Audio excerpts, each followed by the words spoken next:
Yeah, I'll have to get my schedule from him tomorrow. Here, just give him a call. I'm sure he'll answer, hopefully. Yeah, maybe. Maybe. Your life would be so much easier if you got a car. Yeah, someday.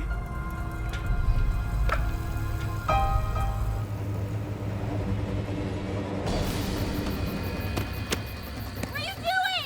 Stop! Stop! Get off!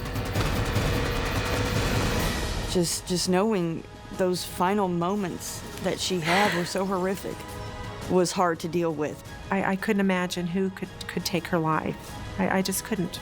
You don't want to be outsmarted by someone that commits a crime like this. I kept praying that I would get some good leads that would lead me to that killer.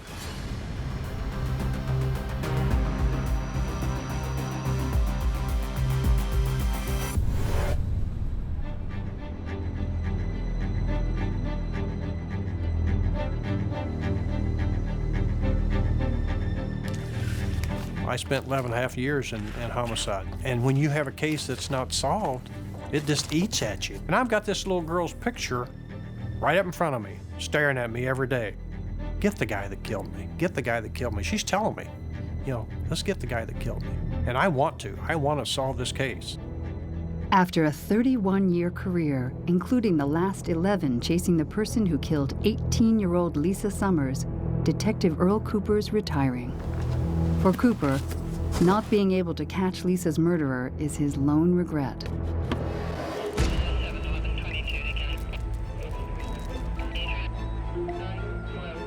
That was a 911 call that came in. First thing I came up on was a bicycle, and then I seen a backpack that had been spilled, stuff had been spilled out of that backpack. And then I walked over towards where the body was lying, and I noticed a bra and some clothes were laying off of the body, and the body appeared to be a white female.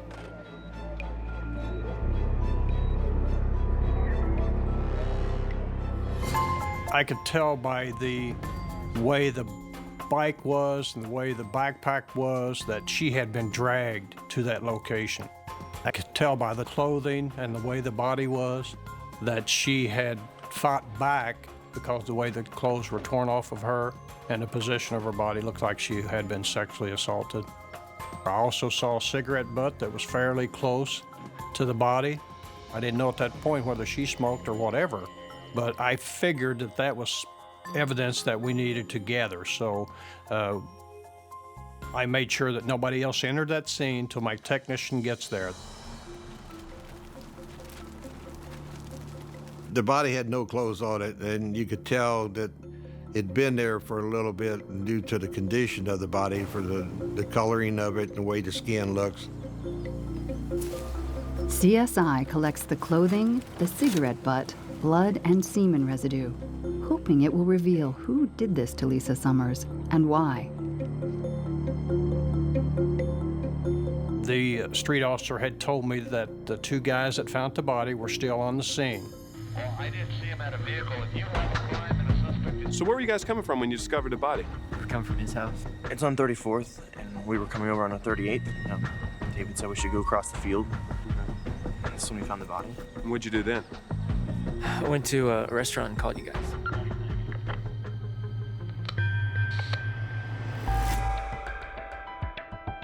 "15 years after Lisa's murder, the killer is still on the loose.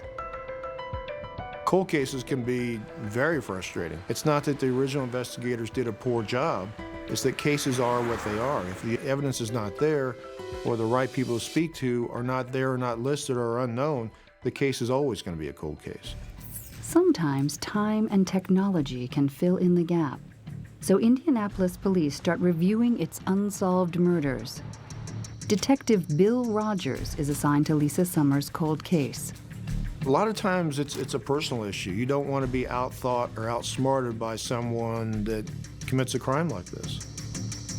And I made it my mission to catch the killer. Rogers joins forces with the Indianapolis Deputy Prosecuting Attorney Denise Robinson. Cold cases present, I think, some unique challenges for prosecutors. Part of it is making sure that you have witnesses who are not only available but have some recollection of the events. And we have some DNA testing we can do now that we couldn't do years ago. But other than that, it's putting together a puzzle where sometimes you don't have all the pieces to the puzzle. To know what pieces he's working with, Detective Rogers counts on the original lead investigator, now retired Earl Cooper.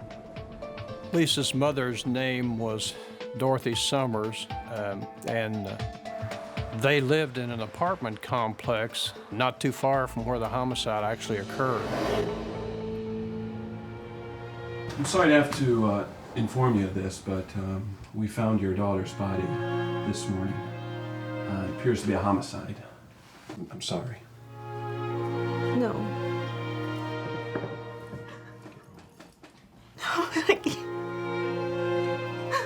I can't believe this. She was such a good girl. No, I can't. Dorothy reported Lisa missing 4 or 5 days before this incident. It's just the two of us. She helped me. An infant when her father walked out, Lisa had to grow up fast to help her ailing mother. Lisa was a person of little means that was doing the best she could do in life. She was supporting her mother and trying to advance her education to make some type of better life for herself. This case became personal for the fact that, in my opinion, Lisa was a true victim. She was doing the best that she could do with her limited skills and work opportunities. Lisa and her mother, as long as I had known them, were always just the two of them.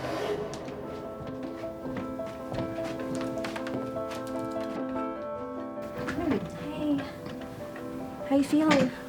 Okay, thank All you. right? Yeah, good. Oh, I'm fine. All right, well, let's take your medicine, all right? You want to take 2 of these, all right? Okay. All right. They were 2 peas in a pod. I know that she and her mother had a very special bond. They had a very simple life, but they had each other, and that really seemed to be an awful lot to them and all that they really needed. Lisa's mother depends on her daughter to pay the rent. She and her mother had this paper route. When Lisa's mother was unable to do the route, Lisa was right there to take over. She really wanted to take care of her mother. Everybody agrees she's the perfect daughter. I couldn't imagine who could take her life. I just couldn't. The news of Lisa's murder devastates her best friends, Billy Hicks and Julie Williams. Like a lot of teenage girls, we all have dreams. And we would, talk about, how the future would be.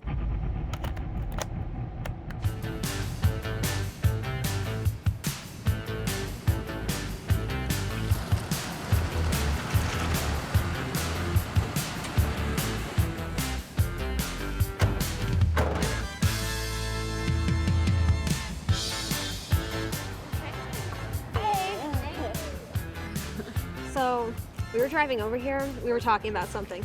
About what? We need to make a pledge. We need to always live in the same neighborhood. And have parties every weekend. and when we have kids, they'll always play together and do stuff. Friends forever? Mm-hmm. Friends forever. These dreams are all shattered when they hear the news of Lisa's murder.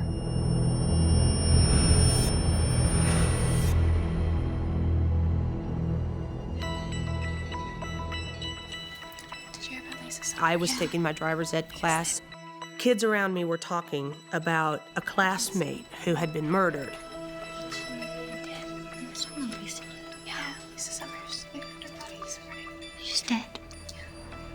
How? How would you do that to her? Learning that Lisa was not only dead, but that she was murdered.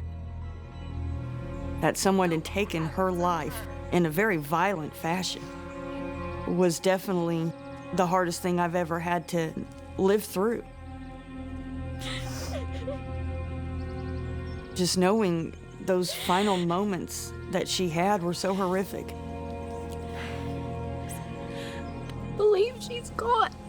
Billy and Julie wait for the day Lisa's killer is brought to justice. Like, best friend, you know? Somebody murdered her, and not only did they murder her, but they just left her in this field, you know, out in nowhere. She wanted to better herself, further her education, so she could provide more for her mom. She showed initiative. In fact, the night that she was abducted, she had her school books with her. So I think she was certainly making an effort. I couldn't understand why somebody would do that to her. Just, there was no reason.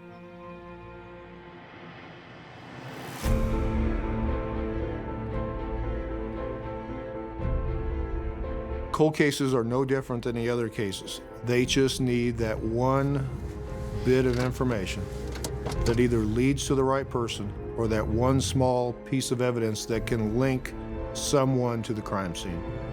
Chasing that elusive, overlooked lead after 15 years, every discovery needs to be re-examined, starting with a death threat.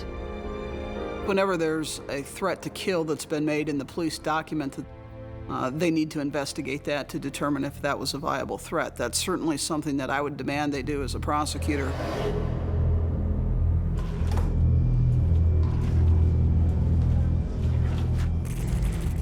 You missed a spot. What is your problem? You know what my problem is. No, I don't know what your problem is. My boyfriend. What are you talking about? You were all over him. You were flirting with him. I was being nice to him because he's a customer. Well, maybe you should stop doing that. Next time I see you with him, I'm going to kill you. You're crazy. This little girl actually made a threat that she was going to kill her.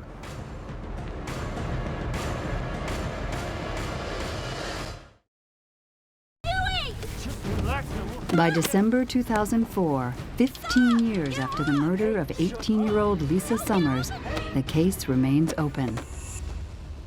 Now assigned to the Indianapolis PD Cold Case Unit, Detective Bill Rogers starts by revisiting the original investigation.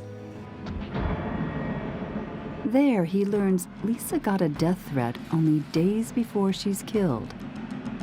There was some talk that Lisa had a few squabbles with a female employee at the fast food restaurant. She and Lisa were dating the same 18-year-old boy at the same time. Alex, how well did you know Lisa? We knew each other pretty well. Did you have a pretty good relationship?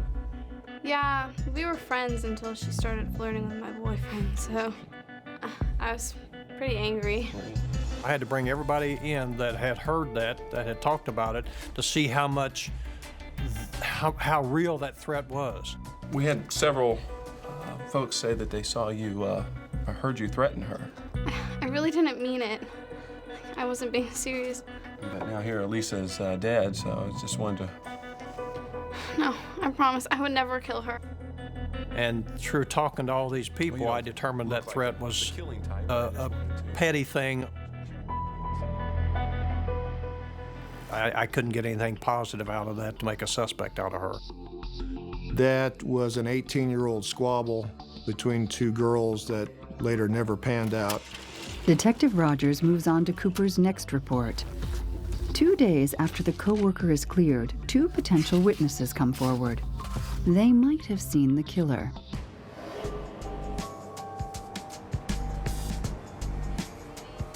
I received a phone call from a lady that stated that her daughter and her daughter's friend were broke down.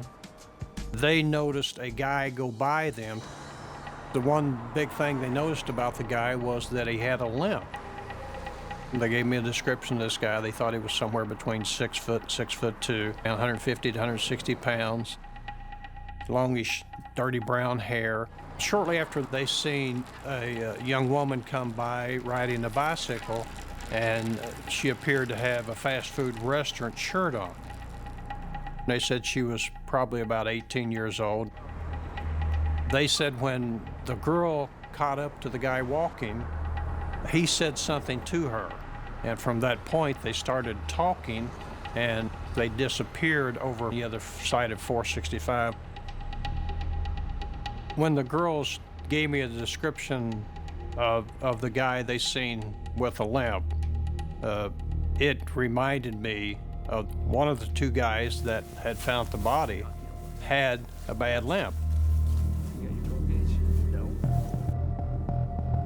Cooper interviews the man with a limp, David Ashworth, about the night of Lisa's murder. We brought you in to ask you a few questions. Right, what do you need to know? Tell me about that night. I was hanging out with buddy Jim. We were hanging around, and he dropped me off at a bar at 34th Street. What time did he drop you off? 11 or 10. I don't know. We were just hanging out. I didn't really check my watch a lot. And you said about 12:30 you guys left the bar? Mm-hmm. And where did you go then? I went home and was there the rest of the night. Who was at your house? Anybody? My wife, Diane. Ashworth, you willing to take a polygraph? Sure, no problem. I don't got anything to hide. He, in fact, did flunk the polygraph test. Now, the thing with the polygraph test is that the polygraph tests are not admissible in court. I knew at that point he was married. I had his address, I had his wife's name. I personally went to her house and talked to her. Mrs. Ashworth? Yes. I'm Detective Cooper. Do you mind if I ask you a few questions about your husband, David? I guess. Could you tell me what time he returned home on June the 15th? June the 15th, about 12:30 that night. Okay, are you sure about that? Yeah, I'm pretty sure it was around 12:30. Okay. Lisa would usually ride her bicycle home every night when she got off around 12:30. Lisa Summers' time card showed her clocking out at the fast food restaurant at approximately 12:24 a.m. Is everything okay? So despite failing the polygraph, David Ashworth has a solid alibi. David Ashworth at that point could not have been involved in it. Thank you so much. Thank you.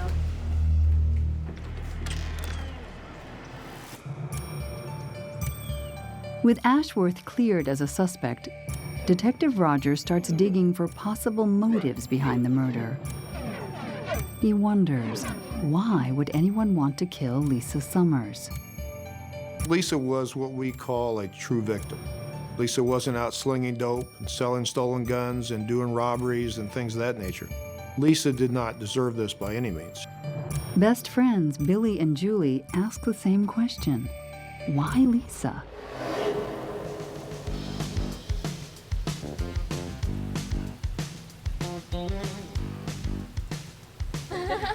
I thought we were gonna go to the dance. No, I said we were gonna hang out. Yeah, I'm not dancing. Okay, why don't we go to Russell's? Yeah. Let's go to Russell's. No way. He's so cute. I am not going there. Why not? Guy. No. Come on. Just stayed home. So boring. Thanks, you are so mean. She was kind of the good girl of the group because she was the girl that wore the pretty dresses and she was the girly girl. And, when we was teenagers, we were smoking and she hated that. She absolutely would not let you smoke around her. Lisa did not take risks. She was the cautious one. She was always in my ear trying to tell me to not do something or think first. And I definitely was not a cautious teenager. I was a run and go, think about the consequences later. She wasn't getting into cars with people she didn't know. It wasn't her. But there was a whole lot of, why wasn't it me? Why wasn't it me? After 1 month on the case, Detective Rogers can find nothing that Detective Cooper overlooked. But he still has more files to review. Cooper reported that 7 months after Lisa Summers' murder, 2 men in the county jail come forward, saying they know who did it. Investigators got word from one of these men that he had information. Matter of fact, he had knowledge, personal knowledge of who killed Lisa Summers. The informers, behind bars for rape and robbery, say another inmate named Kevin Johnson confessed to them about Lisa's slaying. They were going to snitch on their friend and place all the blame on him. They made statements to me that he carried a gun. They made statements that he'd raped people before. To identify the new suspect, Kevin Johnson, Cooper brings in the 2 witnesses who saw Lisa with the limping man the night she went missing. I have some mug shots here I want you guys to take a look at and see if any of these resemble the suspect that you saw that night.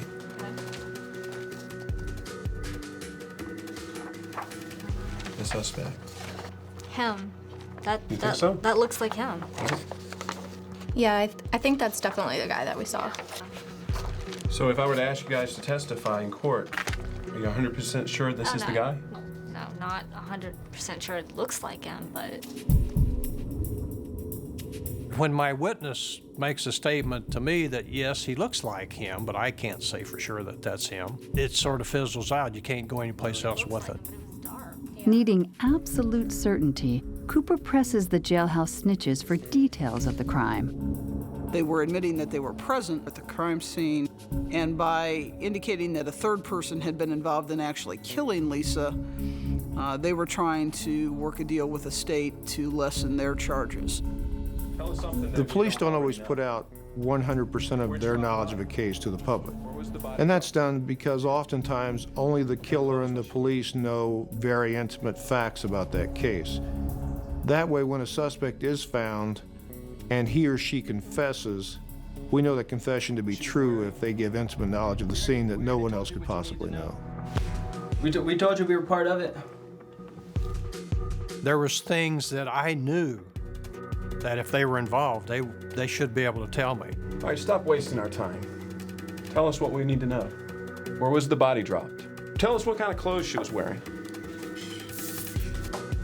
You're telling us only things that the public already knows. Cooper realizes the men have an ulterior motive. They were just trying to get their times cut from the sentence they had received in prison.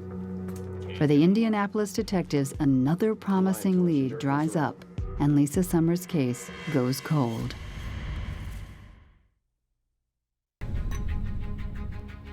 In July 2006, 7 years after 18-year-old Lisa Summers' murder, her mother passes away before anyone is brought to justice for the crime. When I discovered that Lisa's mother, Dorothy, was no longer alive, I became very emotional, almost enraged, and knowing that, Dorothy went to her grave not seeing the man that murdered her daughter go behind bars. Investigators are equally troubled that after all this time, Lisa's killer still walks free. Because you have all the work of previous investigators to draw from, you have new technology to draw from, and you've got your input into this case, it's frustrating the fact that you get the same dead end. That same frustration has dogged Detective Earl Cooper well into his retirement. I wanted to solve that case because I had 3 kids of my own. I had a daughter that was almost the same age as Lisa, and I would want somebody to work that case until they found the killer of my daughter. So I kept her picture on my desk, hoping and praying that I would get some good leads that would lead me to that killer. But after years of chasing dead-end leads, Cooper's no closer to catching the man who raped and murdered Lisa Summers. She was 18 years old. This little girl had just started her life. She was a good kid. She was trying to better herself. Knowing where Lisa was heading in life and what her ambition and drive was, it made it very tragic. So what do you guys want to do this weekend? I want to go to the dance. No, I'm not dancing. What do you want to do? I'll be home with my mom. We were like the 3 Musketeers. We really thoroughly enjoyed being together, all 3 of us. Look at Tommy. Oh, he's so cute. Adorable. Yeah. Wait, what is she doing with Tommy? That. I don't know. I think they're together, though. You're joking. We were typical girls growing up. We would talk about boys and call them on the phone, typical teenage kind of things. The longer time goes, the more questions you have. The more you wonder, are they getting close? Do they have anybody in mind? Is anyone even thinking about this poor girl that was killed? Almost 2 years after Lisa's murder, when all seems hopeless, a woman named Charlotte Ledbetter comes forward with new information about one of the men who found Lisa's body. Well, I have some information on David Ashworth that really? you might be interested in. He was just like a friend of a friend, and I was definitely friends with his ex-wife, so I just really thought that I should share it with you. The first time I met David Ashworth was at the bar at the time around our neighborhood. Thanks for meeting us out, guys. Yeah, we haven't seen you in so long. Sure. I know. Yeah, it's You really, never really come nice to see you. anymore. He was very abusive towards her. He'd go out and get drunk and then come home and beat her up. She'd come to the bar, and you could tell she had extra makeup on. Let's go. Let's go. And get me another one. Okay, Let's go. let's just go. Come on. He just was always hitting on women and trying to get them to go home with him and stuff and buying their drinks. He thought he was God's gift to women, but he really wasn't. He was like real thin and skinny and not very attractive, I didn't think.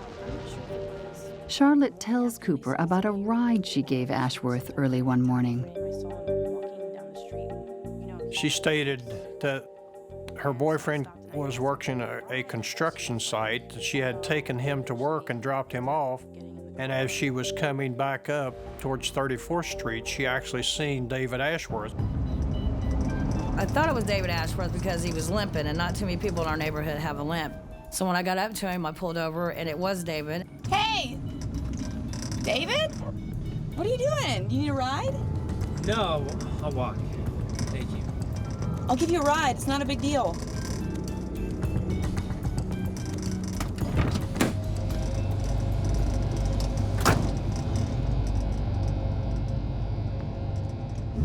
What happened to you? Got in a fight. Passed out in a porta-john. He passed out in a porta-john. And he was really sort of banged up. He had a lot of scratches on him, and he was just really dirty, you know. What was his demeanor? Sketchy, Really? you know? Yeah, and I mean, it Seemed was... nervous or? He seemed like he'd had a really long night, you know? And Can you drop me off before the house? I don't want Diane to see me coming home. I thought that was kind of strange. And then after that, I dropped him off, and he went in the back door. Over the next few days, David changes his story about that night every time Charlotte talks to him. Another story was that he had been arrested, actually been arrested that night. Another story was that he fell in some bushes and got cut up. He was trying to explain to her why he was in the condition he was in. So why haven't you come here sooner and let me know this? I wouldn't want to, you know, give someone this information that would put him in jail, like in case he, you know, hadn't done it. When a suspect gives different stories, gives some reason to believe that they're not telling the truth. Now, in this case, the detective had to look closely at whether he was lying for simply because of intoxication or was lying because of something else.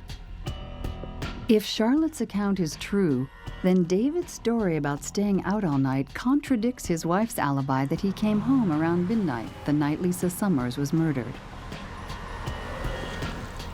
Lisa, we know, was last seen around 12:30 in the morning. Charlotte Ledbetter picks David Ashworth up sometime after 6 in the morning. Those 6 hours, 5.5, 6 hours, were completely unaccounted for. There was a big question mark as to what he was doing during that time period. To find answers, the investigators look at the man with Ashworth the day they find Lisa's body. Hey, what are you guys up to today? At that point, I had no idea whether the friend was involved in this in any way, but I knew that he was with him when he found the body, so I had to put the heat on both of those guys to try to catch them in mistakes that I could use against them. The first thing he mentioned to me that David normally wasn't a morning person, but David actually had called him that morning and suggested they go up and watch some of the airplanes take off. As they were walking on 34th Street, David made reference to, let's cut through the field. And that was unusual because a half a block down the road, there is a driveway. It's almost like David Ashworth is leading his friend to the body. But Cooper has no evidence, and Ashworth still has an alibi witness, his wife. It's her word against Charlotte Ledbetter's. A lot of times when you're working a case and the developments and the leads run out and the case turns cold, you're waiting for the liars that are involved in your case to change their loyalties. And a lot of times they do, and they'll come forth. Detective Cooper.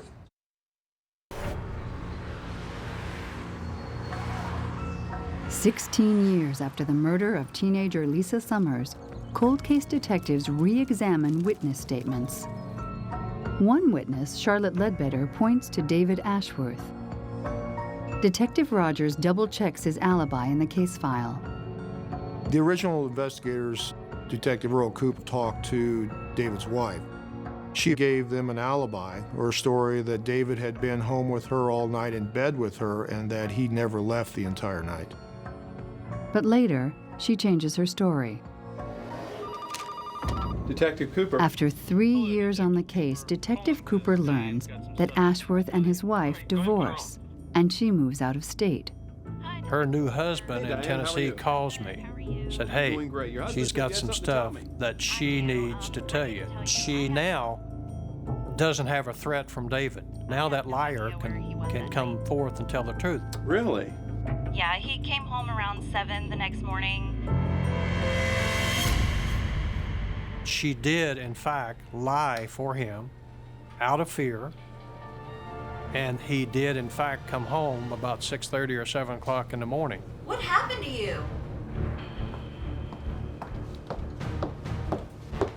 David, what happened? I fell in a bush. You fell in a bush? There's Yes, I fell scratches in the... all over your... Hey, mind your own business. She was very suspicious of why he was all scratched up. Get away from me.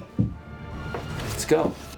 I thought that was going to break my case. I knew David Ashworth had lied to me in several statements. What Charlotte Ledbetter had told me proved to be true. Detective Cooper has 2 witnesses refuting the suspect's version of events. But to build a solid case, he needs physical evidence to put David Ashworth at the crime scene. So Cooper turns to a relatively new and unproven technology. Part of that investigation by Detective Cooper was he asked David to consent to a blood draw and a saliva draw, which David Ashworth readily agreed to do. And then those were turned into the crime lab for further analysis. Ashworth's DNA gets compared to evidence from Lisa Summers' crime scene. I had physical evidence that was found in that field. There was a cigarette butt that we found. There was also semen that was found. I presented that to the crime lab for the technician to do a DNA test. DNA testing was in its very early forms. It was very expensive to do, and it was very difficult to get good results. Hey man, how's it going? Hey, how you doing? The test results came back inconclusive. I checked everything. Everything that was submitted. And she laid out there for 4 or 5 days, so we just couldn't get a good sample. Not the news I was looking for. We just did not have enough to prove beyond a reasonable doubt at that point that David Ashworth was the killer of Lisa Summers. I had sat down a couple times and presented what I had to the prosecutor's office, but you have to be able to take that case into court. You have to be able to win that case because there's double jeopardy. You can't try that person again. So it's better to set it on the side and hope down the road that it develops into something rather than take it to court and lose it and that killer is a winner. So I set it aside with regret. I set it aside. Lisa's best friends, Billy and Julie, fear Lisa's case will never get solved. You know, I don't want to say I gave up that they would find someone. I just came to terms with the longer it was, the less of a chance that they were going to arrest anyone for it. As the years went on, I'd get on the computer and I'd do a search and see if there was any information. Maybe they did find out who did it and I just missed it in the newspaper or whatnot. It was really frustrating not having that closure. Lisa's memory comes back to me all the time. Graduation, proms, dances. parties for our children that Billy and I have. Just girls' night out is something that every time it happens, we miss her. She should be there with us. It was a Three Musketeers. It wasn't supposed to be just a duo. There were supposed to be three. Then 15 years after Lisa's murder, Billy has a vivid dream. I was walking with a tray of food, and she was sitting across the way. Lisa, I thought you were dead. Well, no, silly. I'm sitting right here, aren't I? And I had considered, after that dream, calling the sheriff's office to see if any information had come up, if anybody had taken responsibility. If Billy called, she would have learned that she isn't alone. Detective Rogers is also haunted by thoughts of Lisa. It was then that I started to go through evidence that was collected originally at the crime scene. And I noticed a couple of items that had not been submitted for testing, specifically her bra. Thank goodness that the original investigators and the crime lab personnel knew to package this evidence and secure this evidence in a way that someday will be able to be looked at again. Okay, all right. Well, let's send it to the lab, and All right. maybe we'll come up with something. All right. DNA had come a long way from 1989. It took a much, much smaller sample of skin tissues, saliva, blood samples, things of that nature to be tested. 2 weeks later, Detective Rogers gets a call from the crime lab. The DNA results are the last chance to nail Lisa Summers' killer. Is the answer worth the wait? Hey. Yeah, sir. So, guess what? What? Tell me. Don't keep me waiting. We got a hit on David Ashworth leaving a blood sample in the inside portion of Lisa Summers' bra. More than 16 years after 18-year-old Lisa Summers is murdered, her cold case is finally solved. Of course, I was ecstatic. I was very happy. The Indianapolis crime lab finds DNA consistent with David Ashworth's on a microscopic bloodstain on Lisa's bra and on the cigarette butt. Bill Rogers had called me and said, we resubmitted your evidence for DNA testing. And he said, we got 2 hits. And guess who we got the 2 hits on? I said, David Ashworth. He said, yeah. He said, David Ashworth is our killer. I was happily stunned because that was what I wanted out of this case. I wanted to put this case to rest.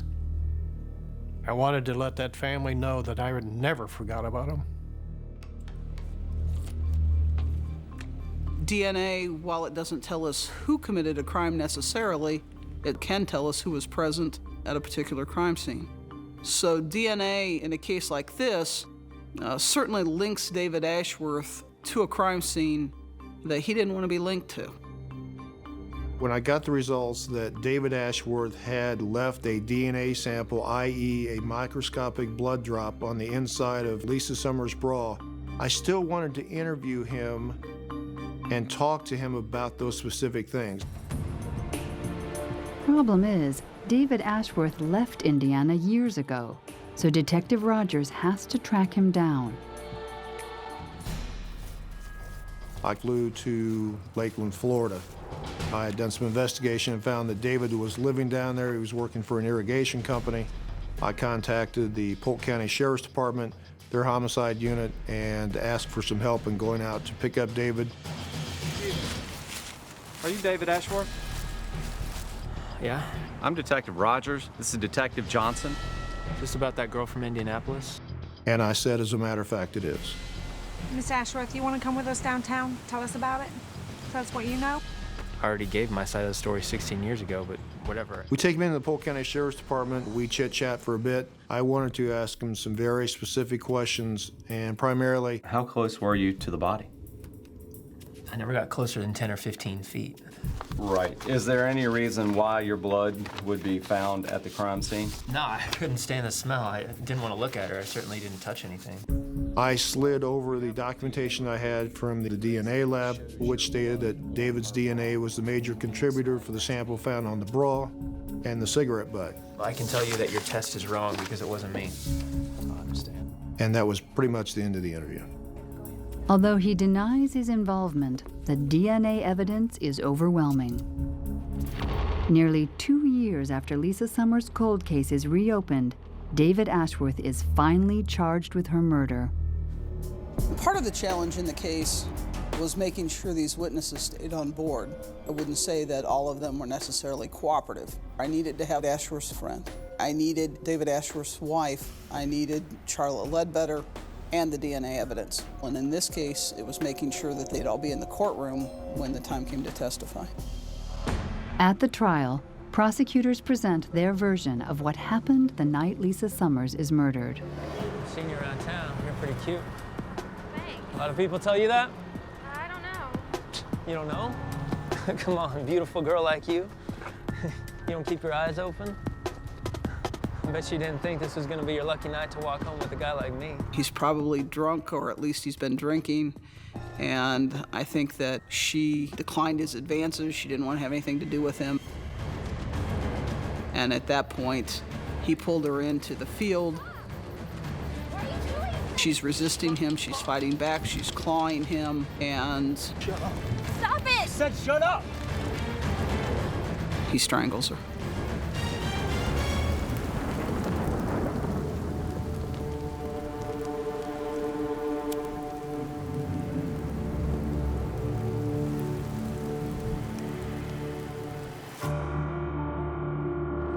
The trial in March 2008 lasts 3 days. Lisa's neighbor, Donna Cruz, attends. I had tears in my eyes, and I even said a little prayer in Thanksgiving, just that I know Lisa and Dorothy were together, and I wanted to be there for Lisa.